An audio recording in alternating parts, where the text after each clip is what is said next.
Welcome everyone to the meeting of the Knox County Planning Commission. I am Tim Hill, Chair of the Planning Commission, and I'll be conducting today's meeting.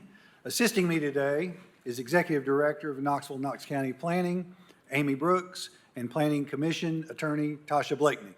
I'd like to call this meeting to order. I'll now ask Mr. DeArmond to call the roll. Commissioner Uten? Here. Commissioner Boyer? Here. Commissioner Huber? Here. Commissioner Shelso? Here. Commissioner Perez? Here. Commissioner Browning? Commissioner Higgins? Here.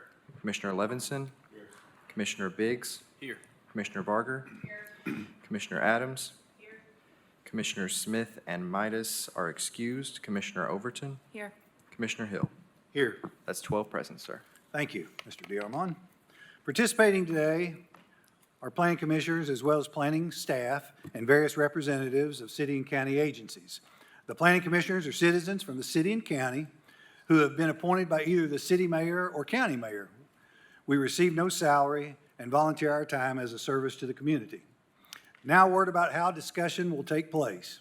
After each item is called, I'll read the staff's recommendation. On certain items, I'll call on staff to comment. At this time, the applicant may address the commission or defer his or her opening remarks and allow any opposition to speak first. The applicant and those in support of the applicant will be given a total of 5 minutes to speak. I'll then ask for other comments from the floor. The opposition will also be given a total of 5 minutes to speak. If either side wishes to have an opportunity for rebuttal, you'll need to reserve your time from your allotted 5 minutes. Applicants and citizens who registered to participate and are attending the meeting in person will be asked to come to the podium and share their name and address for the record where their item is heard. Those who have registered to speak online do not need to sign in at the podium. If you'd like to speak on an agenda item and have not registered to do so in advance, please raise your hand when the item is read into the record. I'll then indicate when it's time for you to speak, and you can approach the podium at that time. You'll be asked to sign in at the podium as well as state your name and address for the record. If the Planning Commission decision on that item is appealed and we need to notify you, we cannot do so without your name and address. The Planning Commission may grant additional time for presentation of information. Speakers should limit their remarks to the facts of the case and should avoid repeating comments that have previously been presented to the Planning Commission. Because of the number of items that we normally have before us, groups in favor or opposed to an item have been asked to appoint a spokesperson to represent them.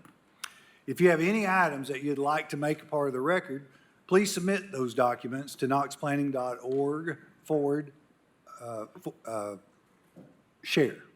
So that is, let's try that again, knoxplanning.org/share. All right.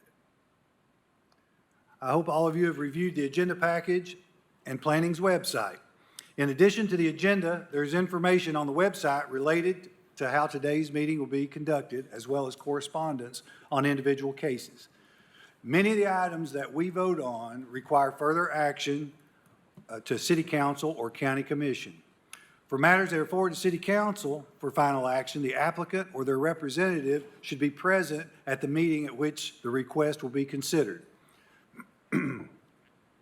For matters forwarded to County Commission for final action, particularly rezoning requests, the applicant or their representative must, and I repeat must, be present at the meeting at which the request will be considered, or the case will at minimum be postponed.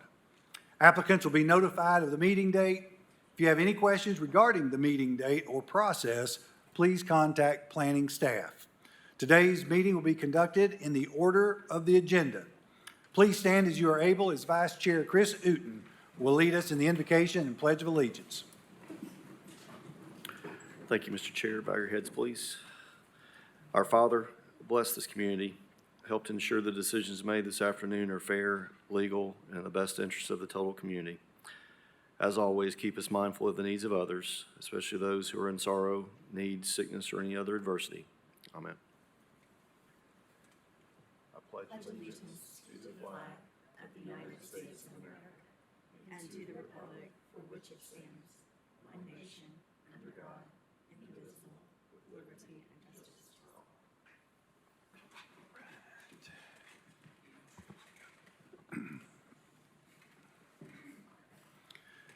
Next on the agenda are the postponement and withdrawal list, and I'll read these lists separately.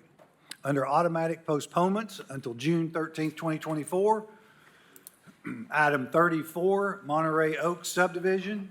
Item 36, Leah Metcalf. Under automatic withdrawals, we have item 22, Clint Palmer. Item 24, Knoxville, Knox County Planning.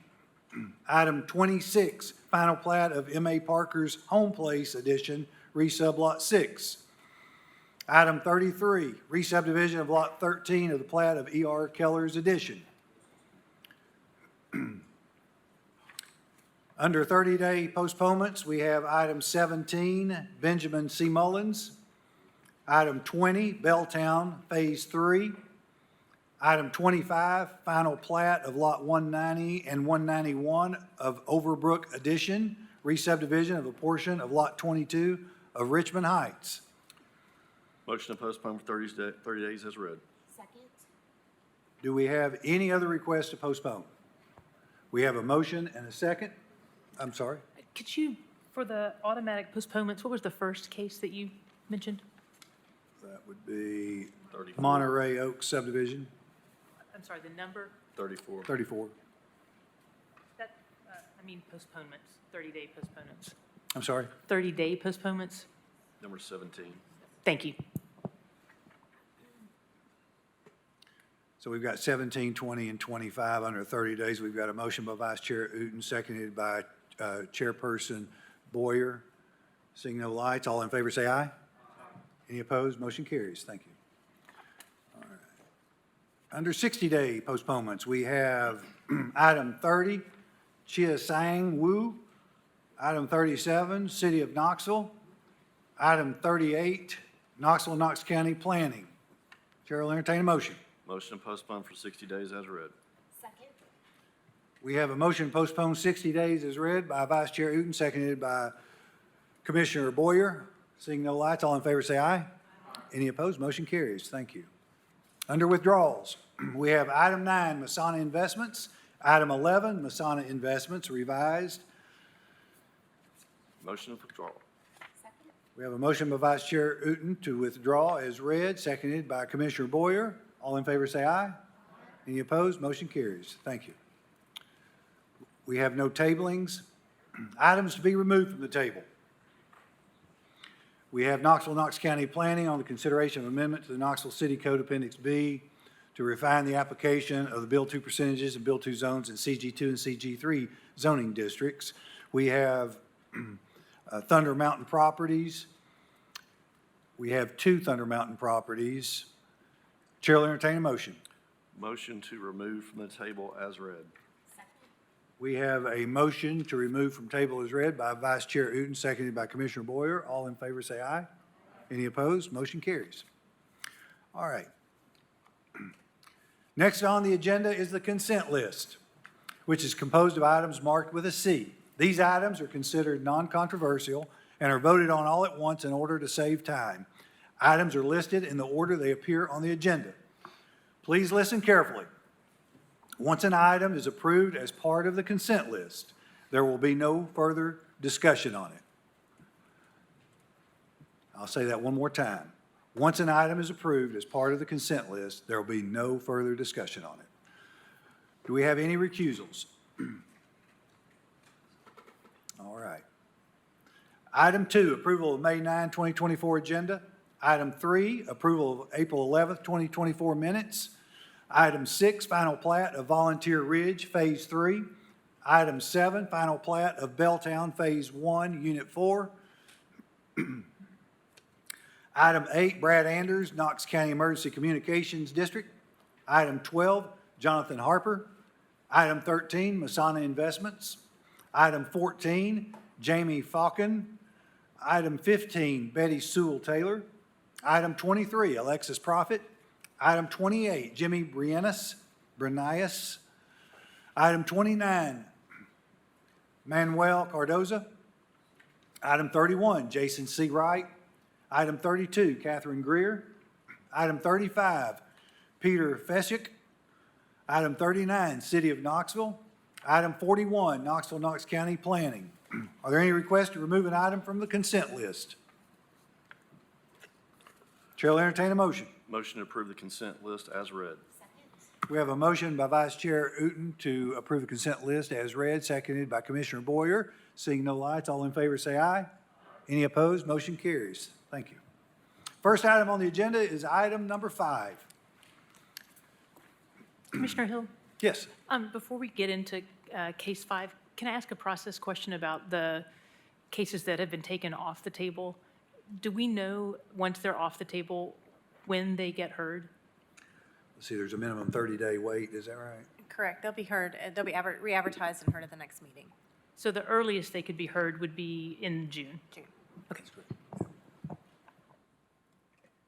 All right, on to agenda item 5, re-subdivision of Lot 414 Arcadia Peninsula, Phase 3. Applicant developers David Harbin. Location, west side of the terminus of Arcadia Peninsula Way. Approximate acreage, 9.83 acres. Number of lots, 1. Zoning is planned residential, 1 to 3 dwelling units per acre.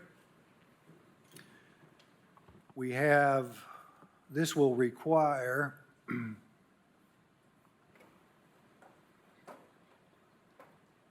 two motions. First motion being a variance.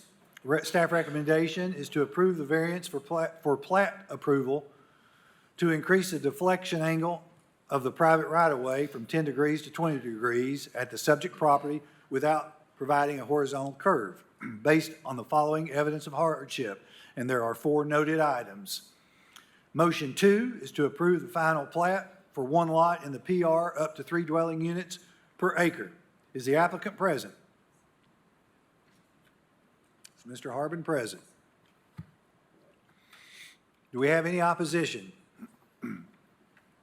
We have any opposition? All right. Mr. Chair, I'd like to make a motion, we approve the variance for the plat approval to increase the deflection angle of the private right-of-way from 10 degrees to 20 degrees at the subject property without providing the horizontal curve based on the 4 noted hardships. Second. All right, we have a motion on, motion number 1 on the variance per staff recommendation by Vice Chair Uten, seconded by Commissioner Boyer. Seeing no lights, all in favor say aye. Any opposed?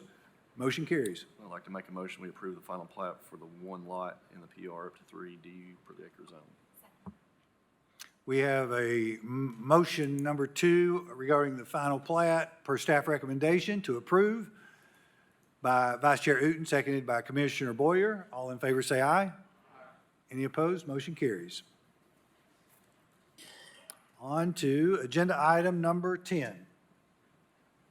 Applicant Masana Investments, LLC. Location, west side of Blacks Ferry Road, northwest of West Emory Road. Approximate size of tract, 8.1 acres. Present zoning is agricultural. Zoning requested, planned residential. Existing land use, rural residential. Density proposed is up to 5 dwelling units per acre. Staff recommendation is to approve the planned residential zone up to 4 dwelling units per acre because it is consistent with the sector plan designation. Is the applicant present?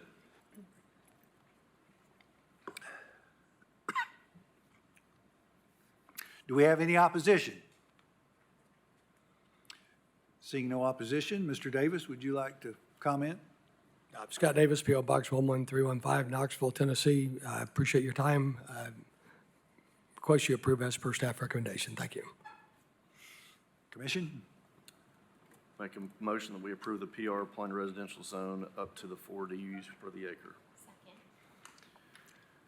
We have a motion to approve the planned residential zone up to 4 dwelling units per acre by Vice Chair Uten, seconded by Commissioner Boyer. Seeing no lights, all in favor say aye. Any opposed? Motion carries. On to agenda item 16. The applicant, Masana Investments, LLC, location northwest of East Emory Road, east of Brackett Road. Size of tract, 5.38 acres. Present zoning agricultural, zoning requested is planned residential. Existing land use, single-family residential, agricultural, forestry, and vacant land. Density proposed up to 5 dwelling units per acre. Staff recommendation is to approve the planned residential zone with up to 4 dwelling units per acre because it is consistent with the sector plan and surrounding development. Do we have any opposition? Seeing no opposition, Mr. Davis, would you like to comment? I guess I don't have to repeat my address again. Request you approve as per staff recommendation. Thank you. Commission? Make a motion, we approve the PR planned residential zone with up to 4 dwelling units per the acre because it's consistent with the sector plan and the surrounding development. Second. We have a motion to approve planned residential zone with up to 4 dwelling units per acre by Vice Chair Uten, seconded by Commissioner Boyer. All in favor say aye. Any opposed? Motion carries. On to agenda item 18. The applicant, Masana Investments LLC, location west side of Harvey Road, north of South North Shore Drive. Approximate size of tract, 13.47 acres. Present zoning is, agricultural. Zoning requested, planned residential. Existing land use, agricultural, forestry, and vacant land. Density proposed, up to 5 dwelling units per acre. Staff recommendation, approve the planned residential zone with up to 2 dwelling units per acre because it is consistent with the sector plan and surrounding development. Do we have any opposition? Mr. Davis, would you like to comment? Yeah, again, thanks for your time. Scott Davis, P.O. Box 11315, Knoxville 37939. We originally applied for 5 units an acre, and we were comfortable with 3 units an acre. Every single parcel around us, adjoining us, across, attached, across, is all approved for 3 units an acre. I'm not quite sure or understand why staff recommended 2, but I respectfully request 3 units an acre because it is consistent with everything developed around there and everything that was just recently approved. So I don't see any reason why this partial could not be approved for 3 dwelling units per acre because it is consistent. Thank you. Is Christy Watson present? We had her signed up to speak. Christy Watson. Okay, all right. Thank you, Mr. Davis. Commission? I'm in agreement with the applicant's statement, so I'm going to make a motion, we approve the PR planned residential zone with up to 3 dwelling units per the acre because it is consistent with the sector plan and surrounding development. I agree. Second. All right, we have a motion to approve planned residential zone with up to 3 dwelling units per acre because it is consistent with the sector plan and surrounding development by Vice Chair Uten, seconded by Commissioner Boyer. Seeing no other lights, all in favor say aye. Any opposed? We have 1 no. Motion carries. Thank you. Thank you all for your time and your service. Thank you. On to agenda item 19. Subdivision 8721 High School Road. Applicant developer, Robert Gregory. Location, southwest side of High School Road, south of Red Hawk Lane. Approximate acreage, 34.57 acres. Zoning is planned residential, up to 3 dwelling units per acre. Existing land use, agriculture, forestry, vacant land. Proposed use, attached residential subdivision. Number of lots, 103. There will be 1 subdivision variance required. And we will also require a second motion for alternative design standards and a third motion related to the concept plan and a fourth motion related to the development plan. All right. And is the applicant present? Hello, Stephen Clare, 7800 Senate Lane, Knoxville, Tennessee, here for the Gregory Development LLC and 1222 Development. All right. Do we have opposition? Any opposition? All right. Seeing no opposition, would you like to comment? We respectfully ask that this is approved per staff recommendation. All right. Commission? I'd like to make a motion that we approve the variance to reduce the minimum broken back curve as written and recommended for approval by staff and Highway Department. We have a motion to approve, motion one of the variance by Vice Chair Uten, seconded by Commissioner Boyer. All in favor say aye. Any opposed? Motion carries. Chair will entertain a second motion.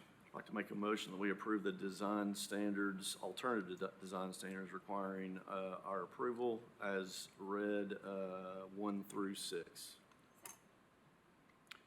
We have a motion to approve alternative design standards per staff recommendation by Vice Chair Uten, seconded by Commissioner Boyer. All in favor say aye. Any opposed? Motion carries. I'd like to make a motion, we approve the concept plan subject to the 10 conditions. We have a motion to approve the concept plan per staff recommendation, subject to the 10 conditions by Vice Chair Uten, seconded by Commissioner Boyer. All in favor say aye. Any opposed? Motion carries. And finally, I'd like to make a motion that we approve the development plan for the residential subdivision up to 103 attached dwellings, subject to those 2 conditions. We have a motion to approve the development plan up to 103 attached dwellings, subject to the 2 noted conditions by Vice Chair Uten, seconded by Commissioner Boyer. Seeing no other lights, all in favor say aye. Any opposed? Motion carries. Thank you very much. Agenda item 21. Subdivisions, Westland Oaks, applicant developer John Richard Patterson. Location west side of Ridge Climber Road, west of Footpath Lane. Approximate acreage, 22.07 acres. Zoning is planned residential up to 3 dwelling units per acre, and planned residential up to 3 dwelling units per acre. Existing land use, agriculture, forestry, vacant land, and water. Proposed use is attached residential subdivision. Number of lots, 68. This will require, looks like a motion related to the concept plan, as well as a second motion related to the development plan. Is the applicant present? I am. Do we have any opposition? I think we have, where are we? This one? Do we have Ray Ishik? Okay. Would you like to proceed or defer? Well, I'll defer. Okay. Mr., did I say that right, Ishik? Isaac, okay.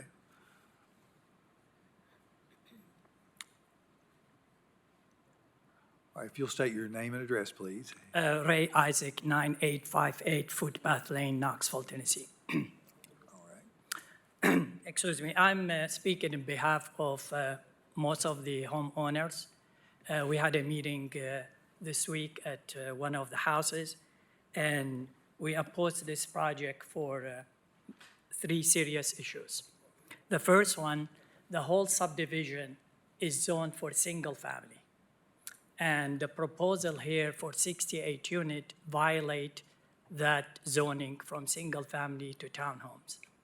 In addition, the current CCNR state that it is single family.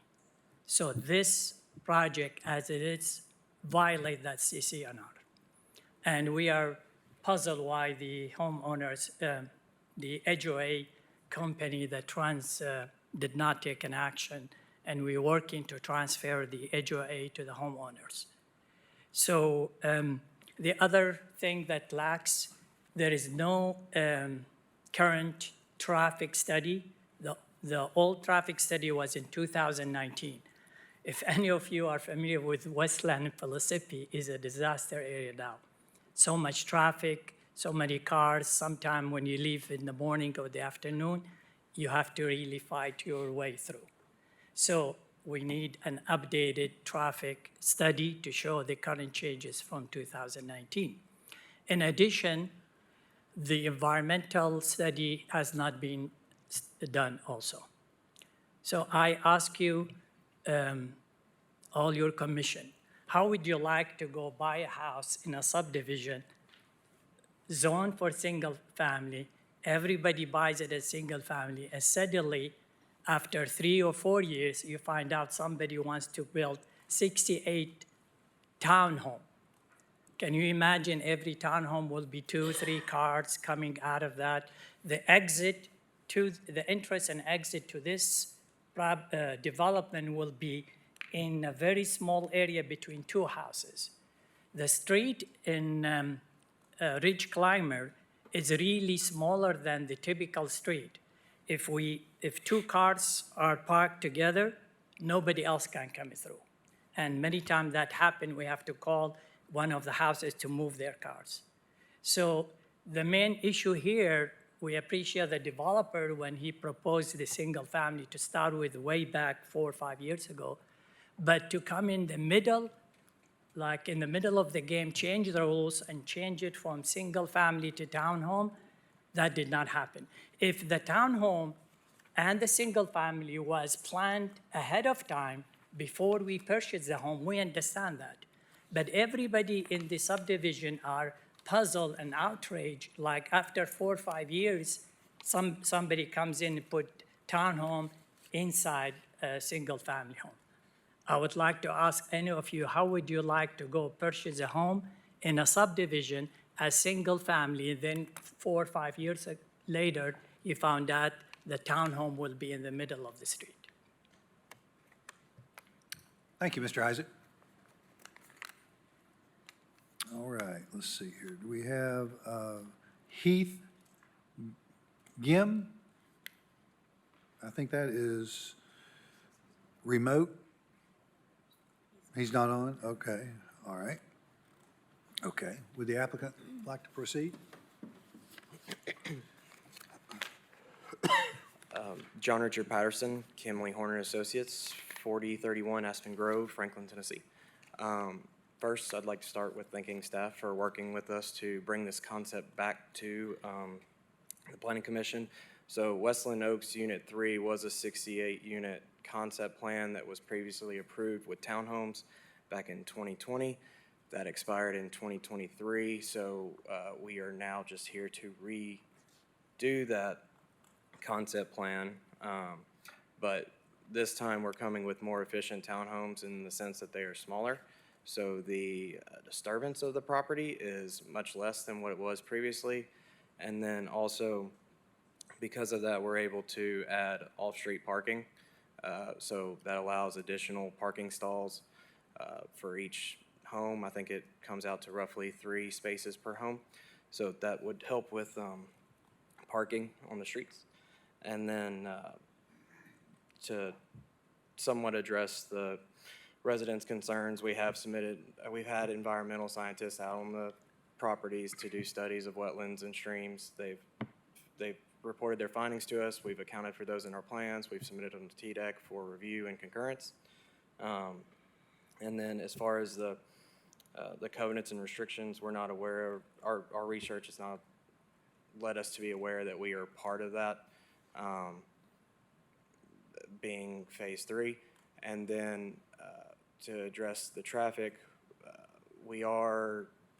the traffic study was done for all 3 phases back in 2019 and is still relevant for the unit count that is being proposed. And we have accepted the condition of working with engineering staff to implement the westbound left turn lane from Westland onto Ridge Climber, which would help with traffic. So thank y'all for your consideration and happy to answer any questions. All right, thank you. Commission? Mr. Chair. Just for the record, Mr. Snowden, because of the opposition's question about traffic, and it was done back around the COVID period, I'm assuming that you guys would re-look at that traffic study and make any modifications if needed. We would, Vice Chair Uden, as part of the MOU process where we would consult with another civil engineer to make those improvements, we would look at the potential updated traffic counts and make sure that whatever length of left turn lane that was installed was appropriate based on the trips that would be generated from the site plan. All right, thank you. Mr. Chair, if it's okay, I'd like to make a motion that we approve the concept plan subject to the 7 conditions. We have a motion to approve the concept plan subject to the 7 noted conditions by Vice Chair Uten, seconded by Commissioner Boyer. Seeing no lights, all in favor, say aye. Oh, well, we got lights somewhere? Oh, Commissioner Adams, sorry. My question is, I guess, to Director Brooks, because of the comment that the opposition stated of the HOA and saying that there is to be single-family, and then the applicant saying they don't believe that in their research that they are part of that. It's obviously connected to the subdivision, so how did that issue get vetted through staff? We wouldn't have vetted that particular issue if it's related to their HOA. Is that what you're asking, is whether or not we would? Well, my question is, if there is some kind of tenant with the HOA that says all of this is supposed to be one building type, and that there's some discrepancy there, at what juncture is that being addressed? We are not addressing that, so we're looking at the zoning and what the zoning allows. And so the zoning does allow a consideration for this type of housing. So going into an academic realm, would that, I just don't have the history on all of that in my brain at the moment, but the entire area was under the same zone, or just that new portion that we're discussing changed? I can't remember. Let me take a look real quick. It looks like was all PR up to 3 dwelling units per acre. Is that something, So that hasn't changed, to my knowledge, unless, staff correct me if I'm wrong here, but the zoning has not changed. It's Okay. the entirety of the site was PR up to 3 dwelling units per acre. And I'm not, and there's no conditions that I'm aware of that would restrict it to single-family residential, like single-family home. okay, so I'm going to bounce to council just to ask about understanding that our purview is the zoning, and that's where we're making our decisions. Just thinking about community and how they handle this, at what juncture should that have been addressed? And that's exactly right, Commissioner Adams. This body is going to be looking at land use decisions, zoning, things of that nature. If there are, in fact, issues that relate to the HOA or some types of covenants or restrictions, that would be something that would be more appropriately addressed by a court. And the homeowners and the folks in that community would have the ability to address that in a different setting. So in my view, that's not something that you all would need to study or consider right now. You're looking at land use decisions. There are other forums that are more appropriate for that type of question. Okay, so we had a motion and a second to approve. And I see no other lights. All in favor, say aye. Aye. Any opposed? Motion carries. I'd like to make a motion, we approve the development plan for up to 68 attached dwellings on one lot, subject to the 3 conditions. We have a motion to approve the development plan for up to 68 attached dwellings on one lot, subject to 3 conditions, by Vice Chair Uten, seconded by Commissioner Boyer. Seeing no lights, all in favor say aye. Any opposed? Motion carries. Thank you. Agenda item 27. Applicant, Scott Smith, location north side of Lions Bend Road, east of South North Shore Drive. Approximate size of tract, 15.07 acres. Present plan and zoning designation is low-density residential, water, public parks, hillside protection, stream protection, RN1, floodplain overlay, and hillside protection. Proposed plan designation, medium-density residential, water, hillside protection, and stream protection. Existing land use, agricultural, forestry, vacant land, water, and rural residential. Staff recommendation on the sector plan is to deny the medium-density residential land use classification because it is inconsistent with the criteria for a sector plan amendment. The water, hillside protection, and stream protection areas would remain.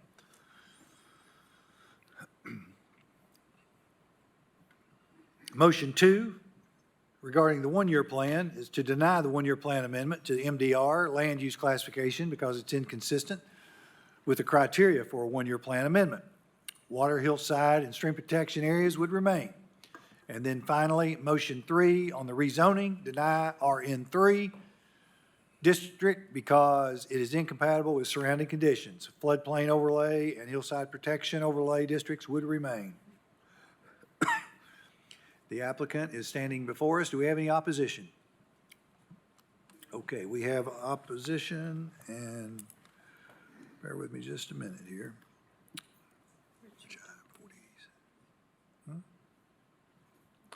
Okay, we have Mr. Richard Duncan. First of all, let me ask Counselor here, would you like to proceed or defer? I'll defer, please. Thank you. Okay. Mr. Duncan, would you like to speak? There's two of us, Mike Wink, and we both asked to speak, and Mr. Duncan's. That'd be great. Yeah. If you'll state your name and address, please. Good afternoon. My name is Mike Wink, and my address is 1004 Kensington Circle. My wife, Paige, and I have lived there since 1998. We're both retired federal prosecutors. We live 2 houses from the applicant on Lions Bend Road. I want to address what's in the West Sector Plan, and I want to talk about some of the development policies which you are to consider in deciding this rezoning request. At page 38 of the case file, or excuse me, of this West Sector Plan, at 7.2, it says protect water resource by reducing pollution and retaining trees and ground cover. And the applicant has stated that he decided that he's not going to live there anymore because of the development at Lakeshore Park, because a bunch of ball fields were constructed closer to his property, and some lights have been put in place as well. And he is on the lake, as you can see in that, or this is actually a cove. And if you look at the first map of on your case file, which is found at page 38, I believe, or excuse me, 15, which was prepared, it shows the floodplain and it shows the slopes around his property. Most of his property is in the floodplain. And so to pass his rezoning request, you're not protecting the water resources by reducing pollution. When he made the decision not to live there anymore, he tore his house down. You can see that if you go to Google Maps, aerial, you'll see his property with his house torn down. Below his house is a basketball court covered, and below that trees. That's where property from the hillside and from our subdivision drains under Lions Bend onto his property. Those trees filtered the water before going into the cove. Those trees have since been removed. And so his actions after he tore down his house is already in violation of this 7.2 consideration of protecting the streams. 7.5, protect natural drainage systems associated with floodway and floodplains. Again, his actions have already violated that. Silt is running into the cove. Restrict development on slopes, this is 7.6, greater than 15% along streams and rivers. He's along a stream, a cove, and if you look at the map found at page 15, which was prepared, it's titled Staff Slope Analysis, most of his property has a greater than 15% line along the shore, around his house, and on the property. Quite a bit of the property, and that's it right there, quite a bit of the property is in pink and purple, and that pink is 15% to 25% sloped. The red is greater than 25% sloped. And so the property does not lend itself to development along those considerations. Going to Section 9.3, ensure that the content of new development, including scale and compatibility, does not impact existing neighborhoods and communities. We've talked about that in my comment and in a follow-up to applicant's attorney's comment, but I want to add this. Section 10.9 says avoid creating zone boundaries that result in unlike uses directly facing each other. When you leave our subdivision, you're facing his property. When he leaves his property, he's facing our subdivision.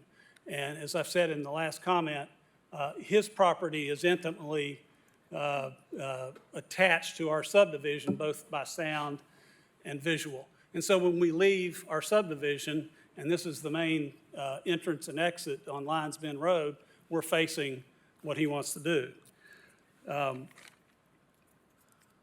Section 9.5 says avoid locating residences or other noise-sensitive land uses that will be subject to excessive noise.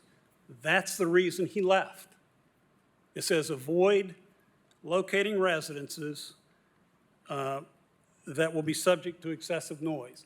The noise, the construction over at Lakeshore Park is enough to cause him to move. And now he wants to put a whole bunch of people in a medium-density residency zoning situation exposed to that same thing. And the staff has already pointed out, I believe, that that's inappropriate. I want to focus real quickly before concluding on what you are to consider for medium-density residences. There are three things. As a transitional area between commercial development and low-density residences. We're in a low-density residence area. He is too.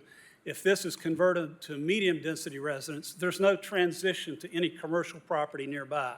When you exit Lions Bend Road onto North Shore Drive, you have to go 2 miles west before you get to Rocky Hill, a commercial area.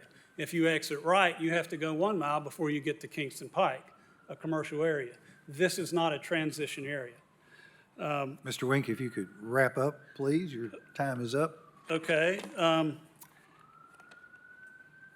I'll just wrap up with that and leave and ask respectfully for some time for Mr. Duncan to speak. Thank you. Thank you. My name is Richard Duncan, 1009 Kensington Circle. Mr. Duncan, I'll give you, sorry to interrupt here, I'll give you 2 minutes. Thank you. 1009 Kensington Circle.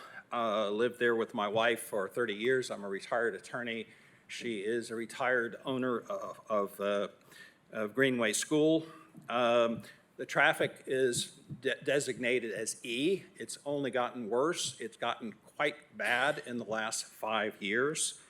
My wife and I developed the Richmond Orchard Tiny Houses subdivision. We followed all the rules. We were only developing 11 units.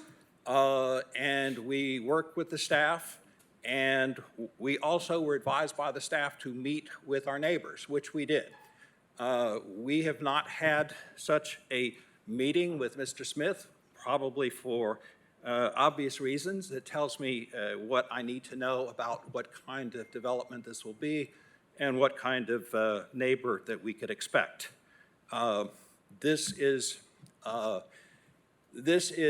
totally inappropriate for the peninsula, which is entirely single-family homes, with the exception of the Peninsula Club, Westminster Church, and that's about it. They meet none of the rules, and the question is, are we going to follow the rules, or is this community going to follow the path followed by Nashville and Atlanta? And we can see what happens when you don't plan and when you don't follow the rules. Thank you. Thank you.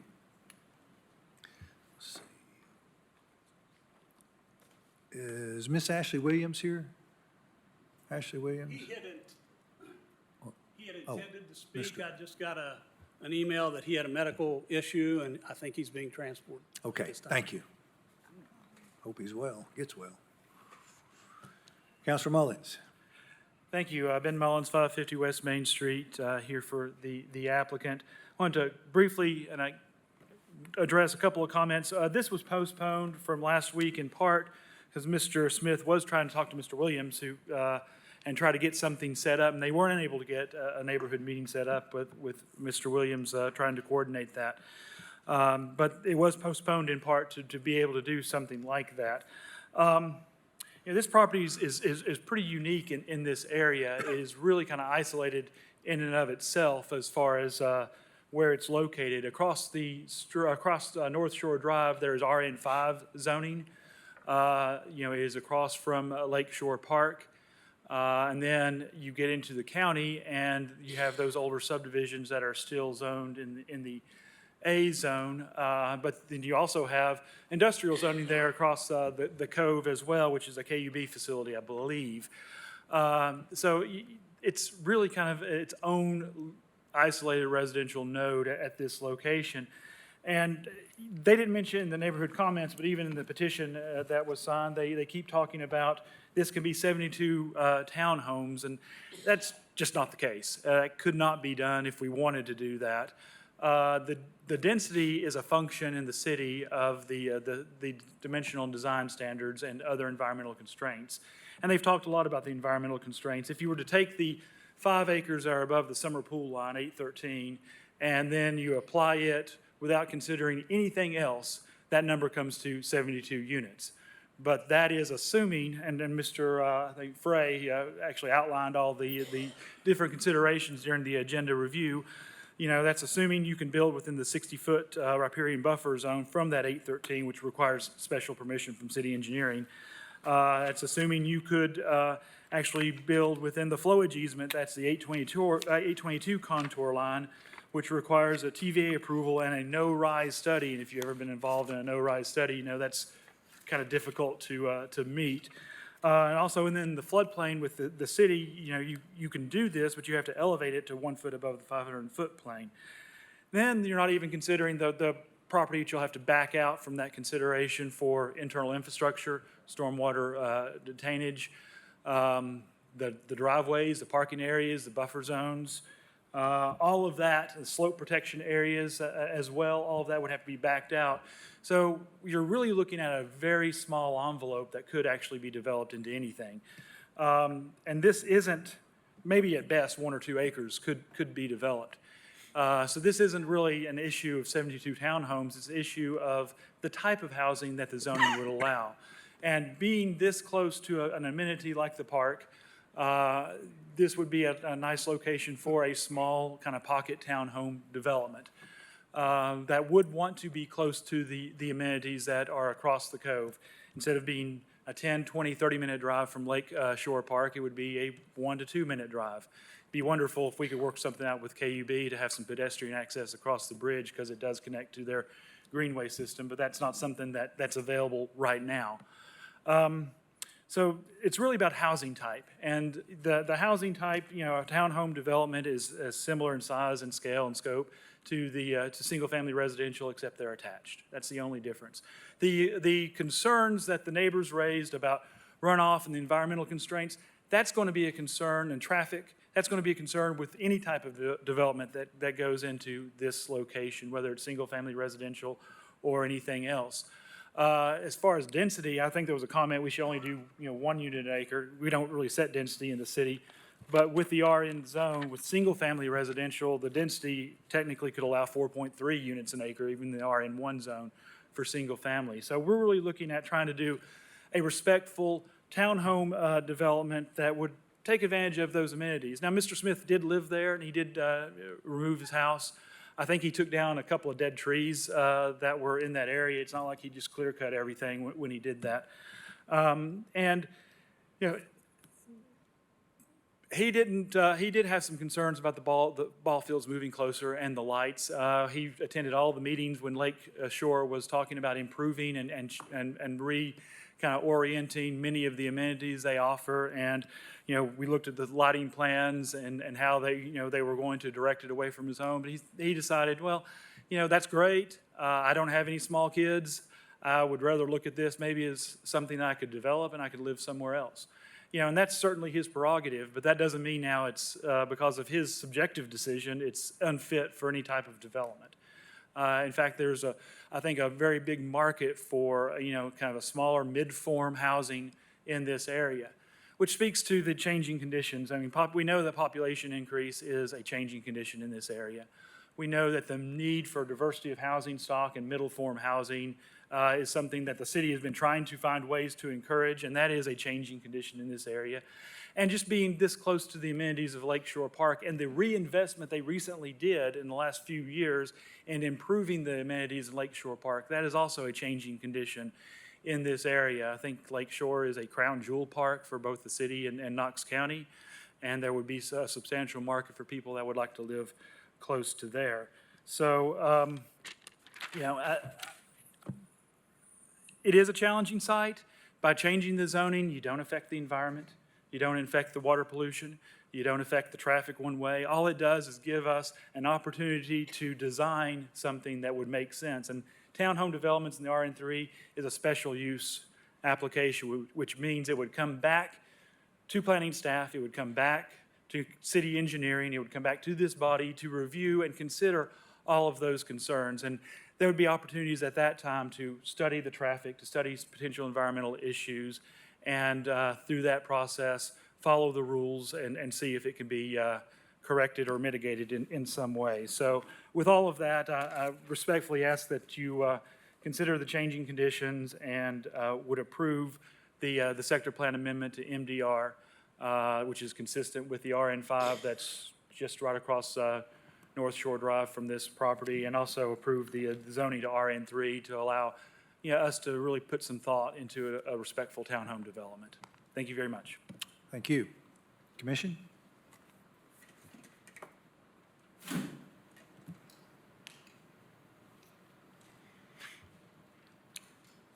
Commissioner Huber, I'm still not used to these little lights.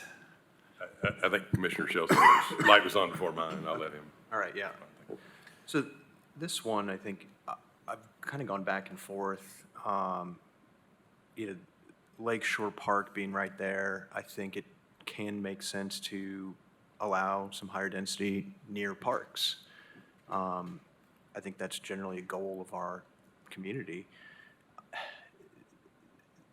That kind of, and then, so I'm very interested to hear what the rest of the commissioners think, because I'm very on the fence, because I also don't think that, RN3, the housing types that are allowed within RN3 are out of character next to single-family residences. Townhomes as a special use being the most intense is not that extreme.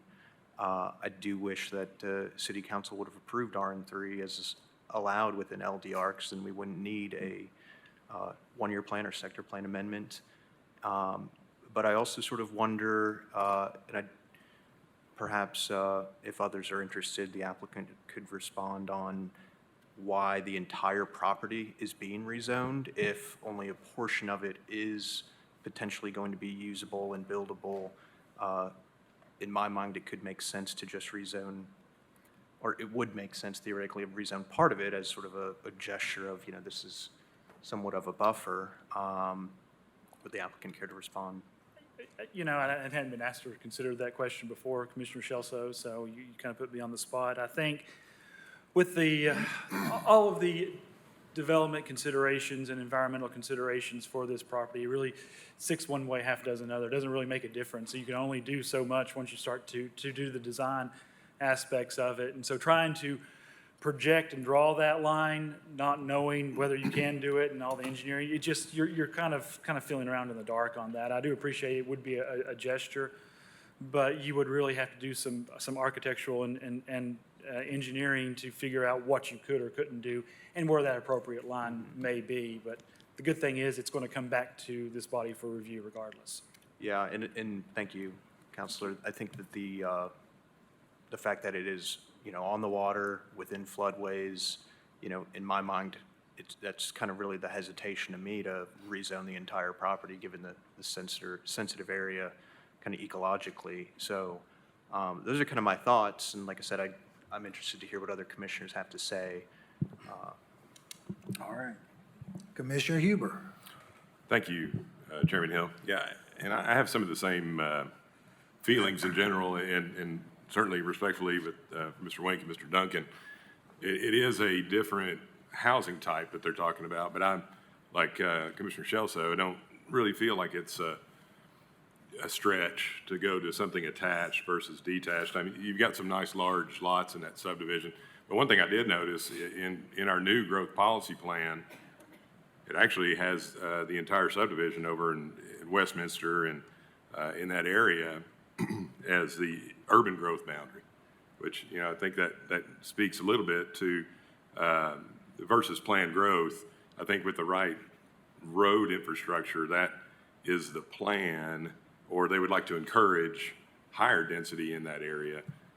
That along with, as I'm looking at the city, the current plan and with the zoning, you've actually got West Chase 300 feet away, which is a multifamily condo type development, similar probably to what Mr. Smith is looking at. And I'm familiar with that. I mean, it's a nice looking complex. Speaking to, I think, the question about can you, zone part of it or not part of it, I think that's difficult, and Josh at the city might be able to speak to it a little bit, but if it's in that floodway, even if it is zoned, if it does get down into that flood, you can't use it for density, you can't use it for, for anything. So I think that kind of takes care of itself right there. I too think, the proximity to the park area over there is a nice thing, it's a nice draw. County engineering, Steve, do you know what classification North Shore is in that area, by chance? Is it in the city? I don't know is it a major arterial or? I think it would be a major arterial, yes. Right. It has to be. And I would think, granted, I know there are some issues with that intersection too that a lot of people have talked about, and it has changed a lot in the last few years, but very close into the city, very close to the city core. I think I would be in support of the application. Commissioner Adams. To answer Commissioner Scelso's desire to hear what other people are thinking, I have also struggled with this one for the reasons that have already been stated, but I've taken the whole, it's troubling to me that for someone who previously lived in the neighborhood, that there hasn't been any kind of real productive dialogue between the current owner and the neighbors that are going to be living there. That seems odd. And the floodways issue as well is troubling to me. It's going to be a smaller parcel, so why, if there's truly just going to be a small portion developed, then why are we looking at everything? It seems like it's kind of keeping the door open to do more than maybe we know about. But for me, the real issue is the traffic over there. It is bad. And it's bad now, and even if there was a small development of townhomes or single family, whatever, going in there, I just don't feel good about doing that to that particular intersection. It's not planned to be signaled, even though it's been designated as a great opportunity for signaling. So I just don't feel good about putting more pressure on a spot that's already overwhelmed. So for that reason, I think staff got it right and support their decision. Thank you, Commissioner. Commissioner Higgins. Thank you. When I first saw this, I had some hesitation seeing the floodway, seeing the waterway right there. But looking at it more in depth, looking at the context, one point that came up during agenda review is the natural limitations with TVA where they could not develop past a certain point. I know from experience that in designing in sites like this that are complicated, the parking is going to be a big controlling factor in how many units you can even get there, and then also the number of units, just the sizes of the building, especially in townhouses where they have to each have their own footprint. Point being, a lot of this is unusable, and to the counselor's point, they won't really know until they know what they can do, whether, they won't be able to lay it out and see what is usable and what they can use. But there's a lot of things in place to protect that area and limit what they can do. And on top of that, the special use coming back. The comments about the ballparks there, I think if anything, this would serve as a buffer to the neighboring properties. You can't control whether the property across the street stays one thing or the other unless you own it. And, you know, I think that that isn't really, in my mind, much of a, we can't really take that too much into consideration because this could be vacant land with no trees, no buffer. So I think that that doesn't really, I don't see that argument against it. I agree that being next to the park, this is an ideal location for townhouses. Counselor mentioned the drive distance. I hope that it would be the walking distance, as you also mentioned. But you know, it is a very short distance, and I think people with families, people who, you know, want to live somewhere where they can walk around, go and play, whatever, this is a good location for that. For traffic and infrastructure, you know, it's at the intersection of a major arterial and a major collector. Those are both, you know, whether or not those roads are built out to that, that's what they are. And I don't think that, you know, if you zoom out and look further down Lions Bend, there's a lot of very large parcels that someone may decide, hey, let's take one of these and turn it into a subdivision with the same number of units. And I think that if that were, let's say, one dwelling unit at an acre, you're going to maybe be bringing the same amount of traffic here, but the attitudes might be different because they're, you know, 1 acre parcels. And I don't think that that's appropriate to bring to this. And frankly, this kind of reminds me of a conversation we had, I think, last month or a couple months ago across North Shore right there with just a few single-family houses going in. And yeah, and again, the context of the RN5 across the street. So I think there's a number of reasons that this does make a lot of sense to me. So I would, I can't say that I agree with staff on this, and I would definitely be in favor of approving it. All right. Let's see here. Okay, Commissioner Barger. This is a question probably for Steve, but in the case file, there is a no-build improvement, and then there's one for a traffic light where Lions View and North Shore are. Would something like this trigger an improvement there or no? That right-of-way is in the city, so I think it's best we direct that to the city of Knoxville. Got Sorry. it. Same question. Could you repeat that question, please? Yeah, on page 19 of the case file, there is a no-build condition on North Shore and Lions Bend, and then one page down, there's the recommended improvement for a traffic light at Lions Bend and North Shore. So would a development of this size trigger a traffic light there or no? It would typically not. Thank you. If one may be needed, but I would say typically a development of this size is not going to trigger any kind of traffic impact study or improvement there. Thanks.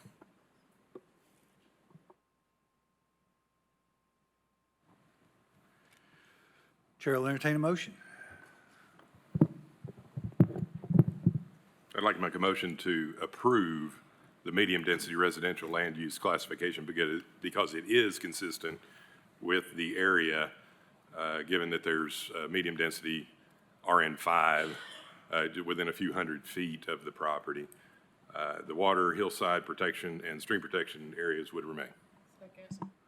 We have a motion by Commissioner Huber to approve MDR land classification, seconded by Commissioner Barger. Seeing no other lights, all in favor say aye. Aye.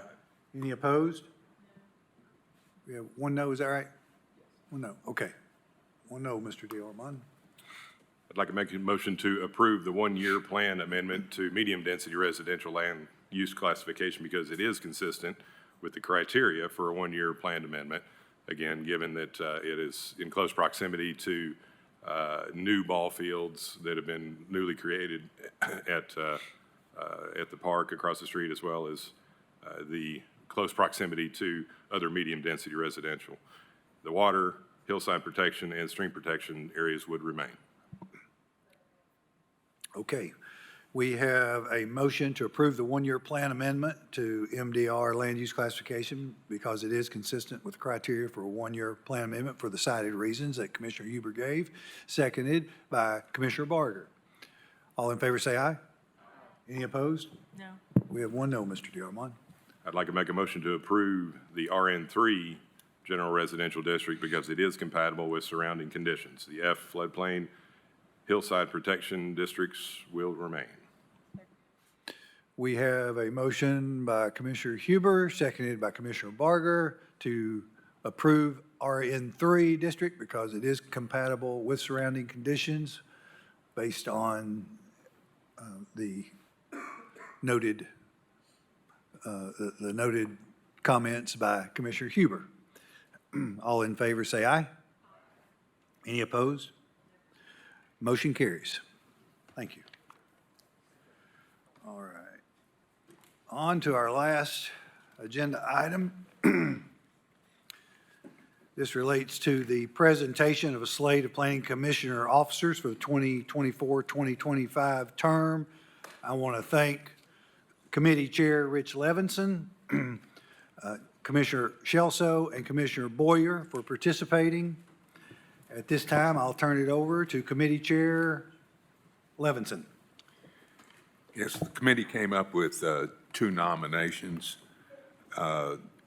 Commissioner Hill to remain as our chair and Commissioner Huber to be vice chair. And is there any other nominations that anybody might want to put up or discuss?